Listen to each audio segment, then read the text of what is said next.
Good morning guys! Time check, it's 5:30 in the morning and mas gusto ko ngayong nag-voice over kasi tahimik pa at mga butiki pa lang yung mga maririnig mo. For today's video nga, ikukwento ko kung paano ako nagsimula mag-video at i-upload sa YT channel ko. Last August 2019, nag-start na ako mag-upload ng mga video sa YT channel ko and continuous ako nag-upload. Yung requirements pala sa YT ay 1,000 subscribers and 4,000 watch hours. Napaisip ako noon na parang ang hirap naman kunin ng 4,000 watch hours. So nanood ako and nakakuha ako ng pinagbabawal na technique. Char!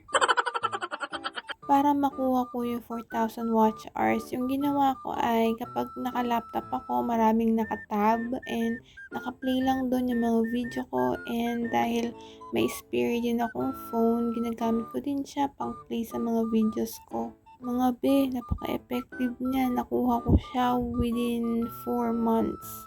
After ko makompleto yung 1,000 subscribers at yung 4,000 watch hours, nag-notif na sa akin si YT for money yun. After ko mag-apply, gumawa na rin ako ng AdSense account and after 2 days, approve na yung application ko.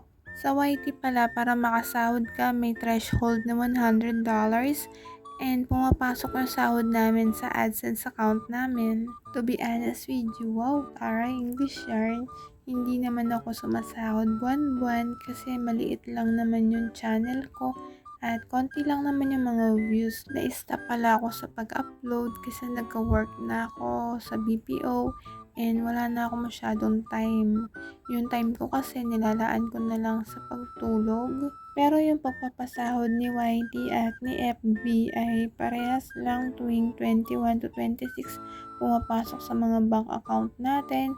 Pero kasi kay AdSense, tuwing 11 of the month, doon mo makikita yung naging earnings mo previous months. Hindi ko lang sure kung kay FB tuwing kailan siya pumapasok kay Lolo M. Going back, ito sa may video natin, nag-grocery pala si mama at si ate ko. Ito, puro pambaon ko nga lang pala yung pinabili ko sa kanila and inaayos lang ni ate dito sa may cabinet para iwas sa mga dagagers. Fast forward, hindi nga pala ako nakakapag-video madalas and eto, another day, nakakauwi ko lang galing sa trabaho pero bago ako umuwi, binilhan ko pala si mama ng lumpiang sariwa and na-shock ako doon sa sauce niya mga be, napakadami. Tinanong nga ako ni mama dyan kung magkano daw yung lumpiang sariwa kasi ang laki-laki daw, nasa 65 pesos yata yan.